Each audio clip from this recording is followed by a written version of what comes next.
This is Charlie Parsons for Boxing Social in association with Empire Fight Store, Forged Irish Stout. Delighted to be joined here with Mr. Frank Smith on Zoom. He's got a tan, he's got a nice sort of linen shirt on, couple of buttons undone, out in Thailand, living the dream. How are you, sir? Good, mate. I'm good. Enjoying some sun and a bit of a break. But it all kicks off again now. Everyone's back to work. It's like that time when you're at school, that bit between Christmas and New Year, where no one really talks to each other, and now it all goes crazy again. But no, good to get some sunshine, mate. I'm trying to live like you, you know. I I'm see trying to your live like Instagram. you. See what you've been doing on your Instagram. It's the dream, mate. How was your New Year's and your sort of festive period? Obviously, it was sort of quite cut off, everyone flying back on Christmas Eve, but enjoy it all. It was nice, mate. It was nice. Christmas was nice. Was in Abu Dhabi, like you know, and then came. I'm in Koh Samui now, so enjoying, like I say, some sunshine. It's a nice time because it's the only time of the year really where anyone actually in boxing doesn't really want to talk to each other. The rest of the year is non-stop, so those 5 or 6 days are quite nice and chilled. When do you come back to the UK? How much time have you got now to sort of, I know you'll still be working, but like got a little bit more time to sort of enjoy the sun and the rays? I think I'm here for another 10 days actually, Oh, nice. but working. I'm still talking to you, Charles. But no, I just like getting away, getting some sunshine in the winter, and then get ready for the mad travel again. Well, let's go straight into it. I suppose firstly, just a reflection on 2023 as a whole. Obviously finished off with that absolutely incredible monster of a card out in Riyadh, Saudi Arabia. But now when you look back and sort of process everything and how the year unfolded, what are your sort of thoughts? Yeah, I think it was an amazing year. I think especially the last 6 months of the year, we had what a finish we had. But I think it was something like 34 events last year. I was watching the promo our guys put together of the year and the all of the you know great nights we had throughout the year, the great nights for our fighters, the tough nights, the comebacks, everything around it. And, we were lucky last year to have some brilliant events. And I'm really excited for what's to come in 2024 because there's some even bigger nights to come next year. Just as a whole now, obviously Anthony Joshua, his fight with Otto Wallin, just a reflection on that performance, pretty dominating and brutal, in all honesty. Yeah, amazing performance. And I think you're seeing, especially with the regular performances. He hasn't had a period where he's had 3 fights. I think he had 3 fights, in 8 months, from April through to December. And I think that's beneficial for him. I think that's exactly what he needed. And I think that's why you're seeing the Anthony Joshua of old. I think the stoppage against in his fight against Helenius would have added a lot of confidence. That was the first big stoppage like that he's had in a while. And then I think, he's gelled well, obviously, with Ben Davison, Lee Wiley, Barry, and all the team. That's been great for him. And I think, yeah, he's showing a lot of improvements, and he's showing the AJ of old. And I think, a lot of people throughout his career at various points have written him off. But I think you're going to see the best Anthony Joshua now, and that performance against Otto Wallin from start to finish, he had that spike back, and that was great to see. Just on the week as a whole, it was the first time as boxing fans that we saw Matchroom and Queensberry collaborate and work together. The week just seemed very, very amicable. It seemed like everyone was getting on very well. Off the back of it, what were your thoughts? Anything that you were surprised by? Like, what did you take away from that sort of would interest us? A lot. I think, anything is definitely good for the sport, people coming together and working together 100%. I think, the relationship between all of us, at the end of the day, we just want, we're all running businesses. We all want to run businesses that make sense, make money, do the best for our fighters and deliver the best opportunities. And I think, with the opportunity here in Saudi, it's to deliver the best possible nights and chances for the fighters we represent, all of us, and taking away from personal ego, etc. I think, we've always had a good relationship. Well, I've always had a good relationship, and especially with George, spoken to him regularly recently. And then when we were out there, spent a lot of time, or quite a bit of time, with Frank as well. And that was good. I made him a couple of green teas. He said there's some work to be done to learn a bit more No But more yeah, zombie jibes. say that again. No more zombie jibes. No, he was right though. I was having a rough few weeks. Didn't look myself. But it was good. It was good. And at the end of the day, we've always, you know, I think people read a lot into the public back and forth, or the spats, or these interviews, or people, he said this, they said this, you said this. At the end of the day, it's just like anything. It's a bit of a laugh. And once you cut away that element of it, as long as you can take it as a laugh, like he called me a zombie, who cares? Great, funny days. I mean, I've been called much worse. But I think at the end of the day, if once you all get in a room together, if you can all get along and make good business and make things that make sense happen, then it's beneficial for the sport. So no, I think it was good. Even Dev Sani, me and Dev, I said I might even follow him on Twitter now. Let's see. You haven't done that quite yet. No, I've been off Twitter for a while, or X, or Don't whatever it's blame called me, now. to be honest, mate. I've hidden from X for a Mad, while, but mad old maybe space. yeah, maybe next time I'm on there, I'll follow. Let's go into the sort of upcoming schedule then. I suppose firstly, and I'll go on co-promotions as well, but Callum Smith takes on Artur Beterbiev. We know that this one, the Matchroom team are bang up for, really believe that Callum wins this fight. Faced a little bit of inactivity. Obviously, we know that the original date was postponed, but at 175, looks like a real destructive fighter. And it almost seems a little bit with Beterbiev, like at the point that he does lose, now being, I think, 38 or 39, is it? You know, you put all them factors into play, you give Callum a big chance going into this clash. Yeah, 100%. Look, I think, he had a tough fight against Anthony Yard, Beterbiev. I'm not sure if he's boxed since then, He's or not. maybe, no, he hasn't boxed since then. I know Callum's obviously, like you say, been inactive. He had an unfortunate injury, then Beterbiev pulled out. But I think Callum's the younger, fresher fighter. And I think he's been in there with the best in his career, throughout his career. And I think he's going to go in there, and I think he sees this as his chance, and coming at the right time as well. And I think you're going to see a brilliant performance from Callum Smith. I truly believe he can do a job. Look, and it sets up a huge undisputed fight between, the winner and Dimitri Bivol. Does the winner of that fight 100% undisputed next against Dimitri Bivol? I think that will be the focus, 100%. Look, they're both of those guys will be focused on January 13th and not looking beyond that, because it's such a big fight for their careers. But, I think Beterbiev has wanted it for a long time, obviously. And I think Callum Smith is more about legacy in the sport now. He's obviously done very well financially. He's done tremendous things in the sport. But, if he can go up and become an undisputed light heavyweight champion, as well as what he did at 168, it would be an amazing career, and what a way to top it off. Do you see that going to Saudi Arabia? We know that Turki Al-Sheikh is a big Dimitri Bivol fan. I know that he also likes the Opetaya fight. So how do you see that, sort of that planning out? Yeah, look, I think that's definitely a fight that could work, of interest there. Like I say, there's no looking beyond January 13th, though. Both guys will be set on that. Dimitri Bivol's ready to go. He's been calling out the undisputed fight for a long time. That the calls have been for the Beterbiev fight, obviously, for a long time. And, we'll have to see what happens on January 13th. But definitely a fight that could take place there for sure. Well, a man who I don't think has any bad press at all, Mr. John Ryder, goes into the Lions Den again, Arizona this time, against Jaime Munguia. I know that you also have a show on in Belfast that night, I believe. So, firstly, who's going to what? Because surely someone's going to be out there repping Big John. Yeah, I'm not sure yet. I spoke to Eddie yesterday. We're just deciding who's going to be where. One of us will be in Belfast, one with John, obviously. A huge opportunity for John Ryder. He put in a great performance in Mexico. He showed a lot of heart, a lot more heart than a lot of people have done against Canelo Alvarez. We know how vicious and what an athlete Canelo Alvarez is, but he showed a lot of heart that night, and he's got this fight off the back of that performance. Munguia is going to be going in there trying to get the stoppage, because he's going to try and do what Canelo couldn't do. And that's what's going to be in his mind. But I think John Ryder can go in there and pull out a massive performance, and it will change his life even further.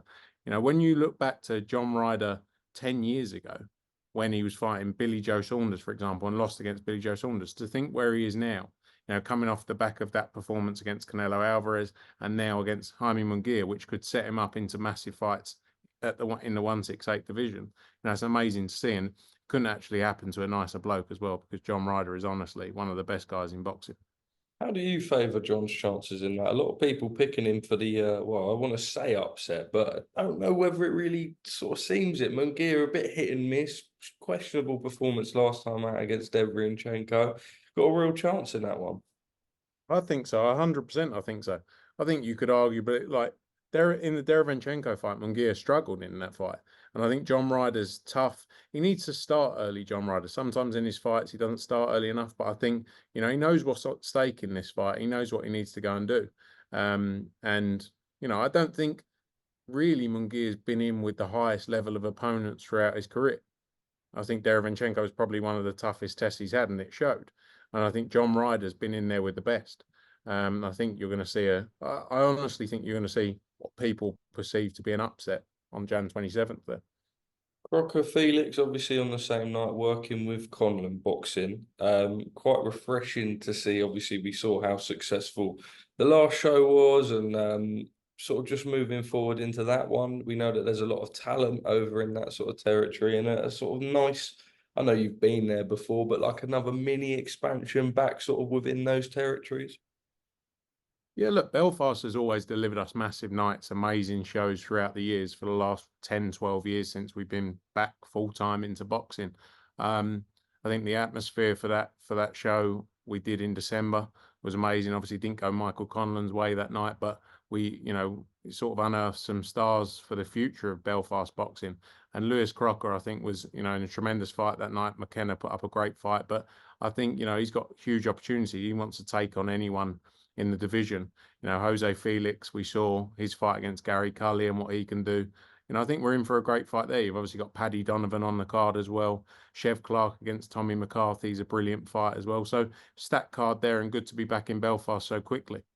The following week, Vegas, Conor Benn versus Peter Dobson. Just firstly, why Peter Dobson? It's got a little bit of criticism. We know that sort of when I spoke to you, I think in Saudi Arabia, Conor put the names out that he would like, but you obviously have to go with what's realistic on what was it, 5, 6 weeks. But I think obviously they know that he was scheduled to fight Agyarko and then McCormack. Those fights fell through. Why was Peter Dobson the opponent that you guys went for?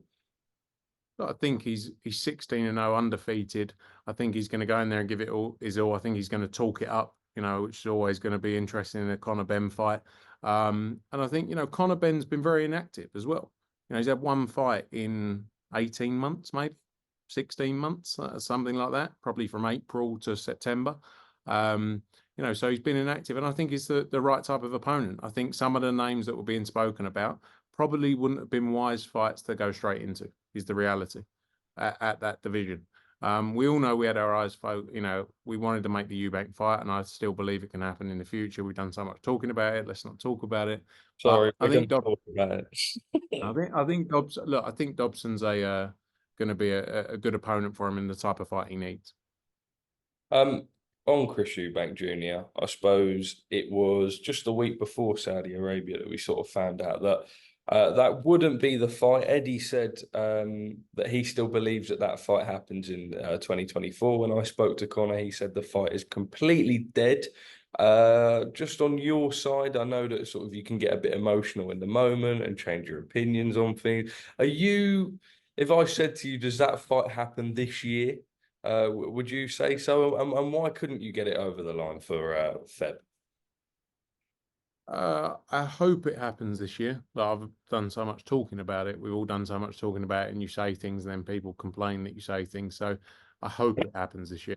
I'd like to see it happen because it's a massive all-British fight, and I think it's the kind of fight we need in the UK right now that will sort of propel British boxing back. I don't think we've had massive nights like that in the UK for quite a while, and it's the fight we need to make happen. And I'm confident we can get there, but let's see. Just rattling quickly through the other two shows that you've got announced. Another trip to Newcastle next gen. We see the rematch of Conor Walker and Cyrus Pattinson. It's a tough one for Pattinson in that rematch, and obviously then we go back to the Caribe Royale. What a gaff that was for Berlanga McCrory. We know Collins absolutely milking every moment of that one. And then, yeah, just eagerly anticipating some more announcements, but just on those two cards. Yeah, look, Connor Walker, tremendous performance first time round. Cyrus Patterson, I think, could be a lot better than he was that night. And I think one thing we're set for is a proper tear up, like the first one was. I think, Cyrus, like I say, Cyrus Patterson could improve heavily on his performance of that night. Cameron Vong back out as well. He's a huge star for the future. He's got massive opportunity in 2024 and sells a load of tickets, and good to have him back out in Newcastle so soon.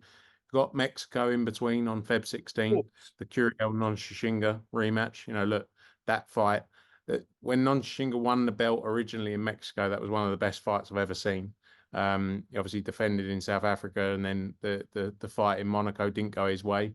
He got caught with a great shot, and you saw when he, for the first 10 seconds, he was gone, and then he got up, and I think he was more shocked than anyone else in there. I think you're going to see this is his opportunity to try and win his belt back. He worked so hard for it, and I think we're in for a massive, amazing show in Mexico, as they always are, and a great undercard which will be announced soon. Feb 24th, as you say, Edgar Berlanga's back, McCrory. I think that's a real tough fight.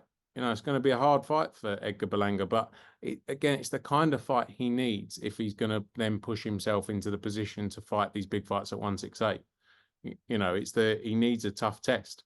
McCrory, a lot of people say a big knockout opportunity for him there, but I'm excited for that one. Andy Cruz on the undercard, back out soon, so soon, which is great to see. He had a great win on the Haney Pro Grey undercard, and he's stepping up again. And we got to keep him active, and I don't think he's far off towards the end of this year challenging for titles. More fights to be announced for that card as well very shortly. Right, I've got the calendar up. The Saturdays are in order. I need some juice here, Frank. Now, Wood Warrington is being spoke about continuously. Now, there was one date that you gave me, I believe, if I get to May. There's only, is it the 18th or the 25th is the only date that you can use the stadium for the fight? Is that all systems a go? When can we get it announced? What's the crack there?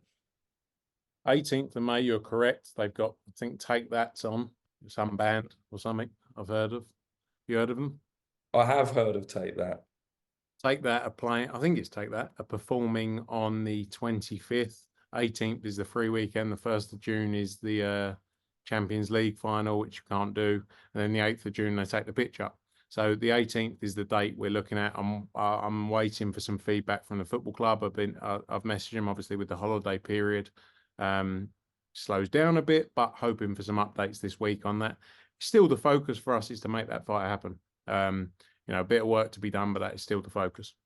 I saw Jamel Herring put out a tweet that he'd like to be the co-main against Jordan Gill. A lot of people quite like the prospect of that fight. Is that realistic at all? How do you have that card? No, I think, look, we're going to look at possibly Jordan Gill headlining. Now, one of the fights we're possibly looking at is Zelfa Barrett. I think it's an interesting fight. But yeah, well, that's one of the things we're looking at currently. Whereabouts would that be? TBC. Unfortunately, the venue in Peterborough is actually shut down where we did a show before. Really? Yes, it's closed, but we're working on venues now. I mean, on the, there's a lot of good fights that can go on the undercard of that Leigh Wood show, but I think that will be a separate fight. Taylor Cameron 3. What is the situation there? Talks with Chantelle and everything. We know that sort of she was a little bit disappointed in the aftermath. Have you managed to sort of rekindle that relationship a little bit? Is it your intent to do the trilogy? Amanda Serrano's there as well, but she's saying that she'll only fight 3-minute rounds. I mean, what do you see next for Katie Taylor? Still a stadium fight in Ireland? Yeah, I think this is the time to do it. If we're going to make a fight happen in a stadium, this is the time frame. If we don't do it on this one, the end of the year, we're not going to fit one in. We're looking at potential options in May with Croke Park. We're working with them currently. Discussions ongoing with the government as well around, how we make that work. But, everyone's working in a positive manner to try and make it happen. I think, like I say, now's the time to do it. She's had 2 great nights back at the 3 Arena, sold out. Huge gates, delivering huge numbers. And now's the time to make that Croke Park dream happen. So we're working through that currently. Hopefully have an update on that soon. Obviously, Chantelle, we represent Chantelle. We want to deliver the biggest possible opportunities. And we represent Casey Taylor. So I think we're working through that now, looking at the options. But I'd love to make the trilogy. I think it's a brilliant fight. The first two were amazing fights from both of them, and left nothing in the ring. They literally went back and forth for 10 rounds each time. So yeah, I'd love to make that fight happen. That's what we're working towards. Discussions ongoing with Chantelle's team. And yeah, a few bits to be done, a few bits to be worked through, but we'd love to try and make that happen. It was revealed that this Japanese prize fighter will be in the middleweight division in March time, I believe. And correct me if I'm wrong, but will pan out over the space of 3 separate cards on certain different dates. We believe it's going to have a few US fighters, a few UK fighters. I think I know 2, but for the niceness of the geezer I'm not going to spoil them. If you would like to reveal those 2 UK fighters, you're more than welcome to. And a couple of local talent. I can't wait. I've never been to, I'm going to assume Tokyo, but wherever it takes me in Japan. Any update on that? When can we expect an announcement? Announcement soon. We're just working through the final details of the lineup. March 30th is the date we're working towards, and Tokyo is the location for it. But yeah, announcement soon. So we're just finalising those last few names. Like you say, a couple of Japanese fighters in there, a couple of Brits, a couple of Americans. So it's going to be interesting setup, and looking forward to those 3 events across the year of 2024.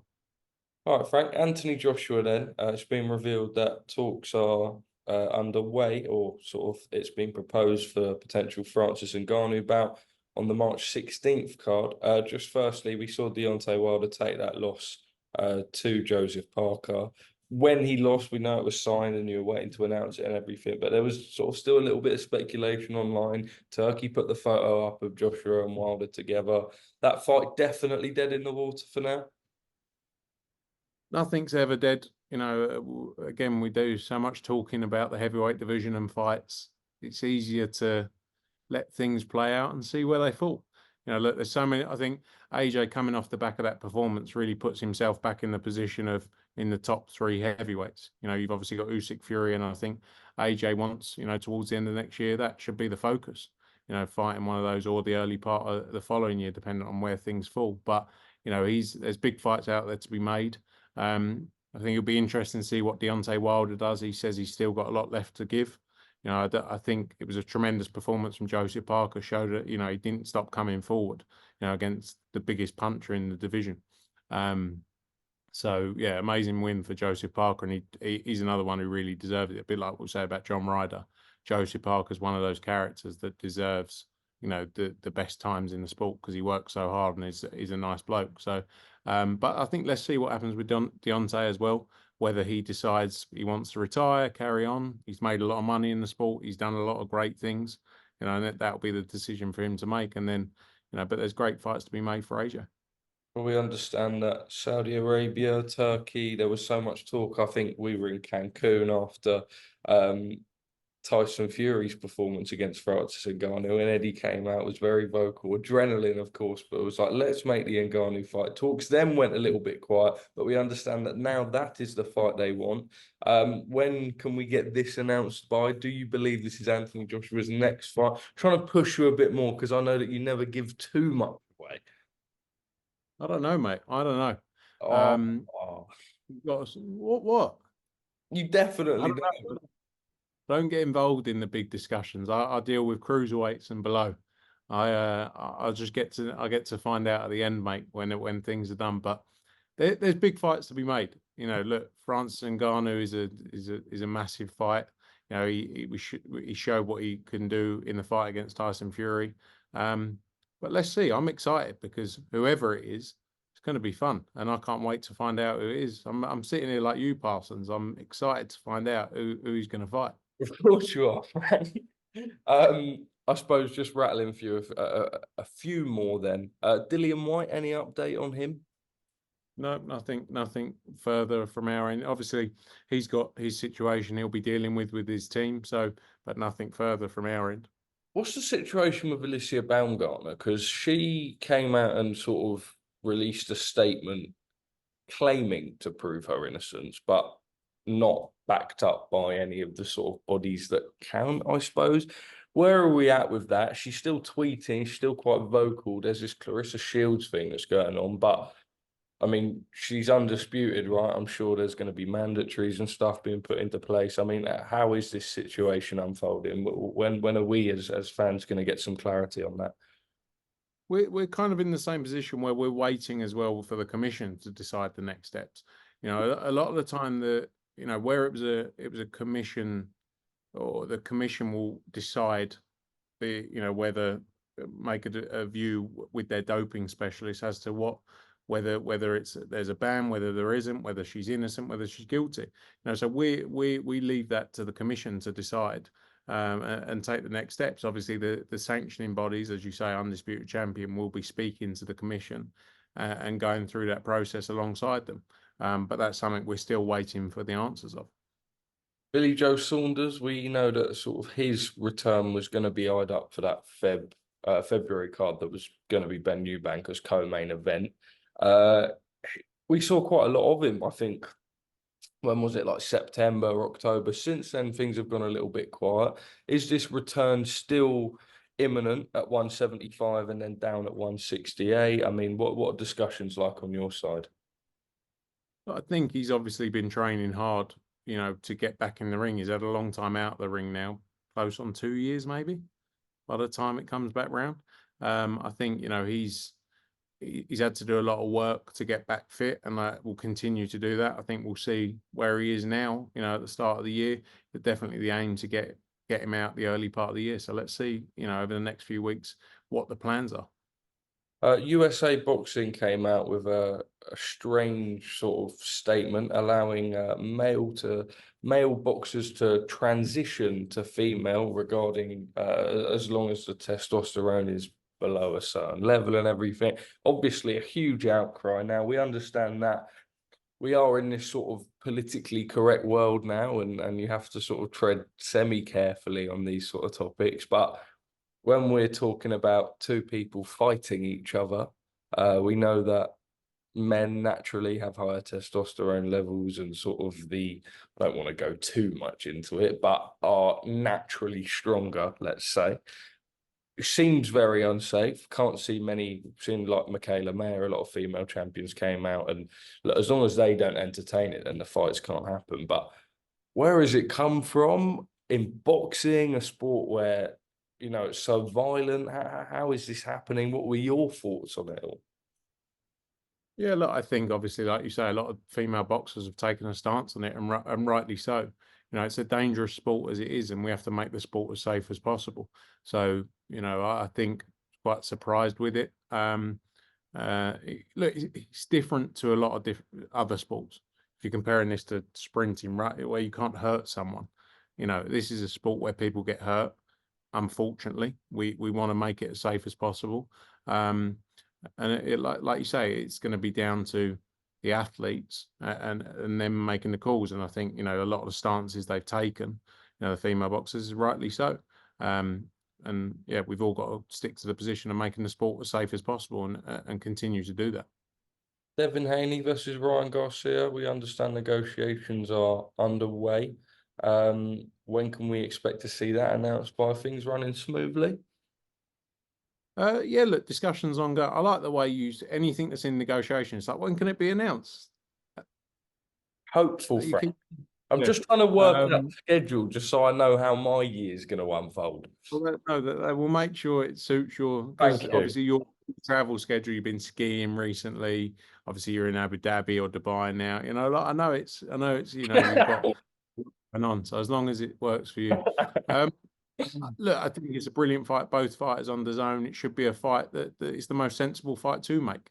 And I think it would deliver massive numbers. I think both of those guys, look, Devin Haney, a tremendous win, shutout win against Regis Prograis. Ryan Garcia, a lot of people doubted him in the fight against Duarte, but he had a brilliant performance. And I think it would be a massive fight. So, hopefully we can make that happen. We're in talks with Golden Boy around that. And like I've said, both on the DAZN platform. So I think we can get that done. Fingers crossed. Right, lastly from me, genuine last one. We've got until Feb 24 announced. Do you expect to have a show on March oh God, I've lost it. Where am I? Oh, I'm in December. It's not good. No, do you expect to have a show on March the 2nd? I don't think we have a show on March the 2nd. Obviously, I think Ray Ford is fighting that night against Komatov on a top rank show. But no, unlikely for March 2nd. March 9? Maybe. Where? Roughly. TBC. Okay. In the country. 16th in Saudi, of course. You're not even nodding and giving any form of approval. Anthony Joshua will most likely fight Francis Ngannou March 16th in Saudi Arabia. March the 23rd. Maybe. In Sheffield, possibly. Dalton Smith return? Possibly, yep. Ideas on opponents? Working through them now. News soon for you, Charles. British or foreign? Sheffield. I mean, like that. That's more than enough. That is nice of you. British or a British opponent or a foreign opponent?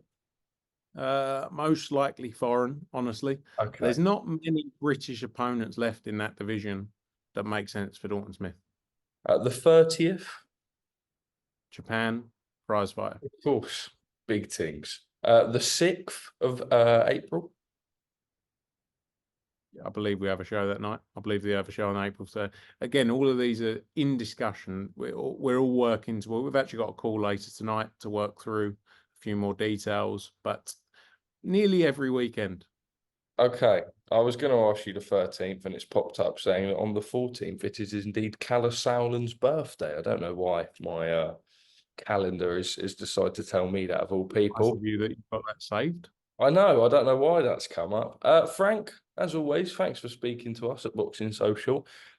Happy New Year, of course, and see you whenever I see you. Pop down to the office when you're back. I mean, that's if you're back from your travels, in I'm back before you, actually. All right. Yeah. Well, enjoy the rest of your trip. Happy New Year to you and everyone. Sorry if you had to watch 33 minutes of me talking, but I'm not going anywhere just yet. Frank Smith, top man, and thank you for speaking to us at Boxing Social. We need to think of a new advert for freebets.com.